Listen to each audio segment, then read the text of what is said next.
पितामह, मुझे निद्रासन चाहिए। ब्रह्मा जी, तथास्तु वत्स कुंभकर्ण, अब तुम जीवन भर निद्रा के आसन पर सोते रहोगे। कुंभकर्ण, नहीं पितामह, नहीं, ये मैंने क्या मांग लिया।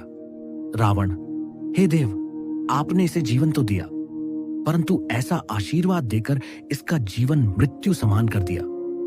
जीवन भर निंद्रा में रहेगा तो संसार को क्या देखेगा, क्या भोगेगा। ऐसे जीवन का क्या अर्थ है पितामह। ब्रह्मा जी, ब्रह्म वाक्य कभी व्यर्थ नहीं होता।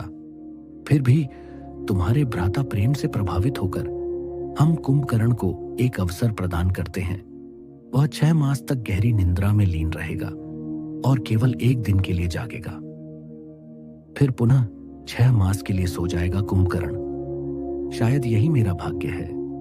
निद्रा ही अब मेरा पुणे में दुनिया का इकलौता ऐसा मंदिर है जहाँ गणेश जी चूहे पर नहीं बल्कि मोर पर सवार हैं। और गौर से देखिए, यहाँ बप्पा की एक नहीं बल्कि 3 सूंड है। आखिर विघ्नहर्ता को ऐसा भयानक रूप क्यों लेना पड़ा, इसके पीछे की कहानी रोंगटे खड़े कर देगी। कहानी शुरू होती है त्रेता युग में, जब सिंधु नाम के राक्षस ने भगवान सूर्य की घोर तपस्या की। उसकी भक्ति देख सूर्यदेव प्रकट हुए तो सिंधु ने उनसे अमृता का वरदान मांग लिया। लेकिन सूर्यदेव ने कहा कि सृष्टि के नियम के विरुद्ध मैं तुम्हें अमर तो नहीं बना सकता। तब उन्होंने उसे एक वैकल्पिक शक्ति दी। उन्होंने अमृत का एक घड़ा उसकी नाभि के अंदर स्थापित कर दिया और एक शर्त रखी, जब तक यह अमृत तुम्हारी नाभि में सुरक्षित है तब तक तुम्हारी मृत्यु असंभव है। मौत का डर खत्म होते ही सिंधु का असली रूप सामने आया। उसने एक एक करके धरती, आकाश और पाताल यानी तीनों लोकों को जीत लिया। उसने देवताओं को हराकर अपना बंदी बना लिया। सिंधु का पाप जब चरम पर पहुंच गया तब देवताओं की पुकार सुनकर गणेश जी ने मयूरेश्वर अवतार लिया। लेकिन यह रूप साधारण नहीं था। चूंकि दुश्मन ने तीनों लोकों पर कब्जा किया था, इसलिए उसे जवाब देने के लिए बप्पा ने 3 सूंड धारण की, जो तीनों दिशाओं में उनकी शक्ति का प्रतीक थी। और उसकी मायावी रफ्तार को काटने के लिए उन्होंने चूहे की जगह तेज मोर की सवारी चुनी।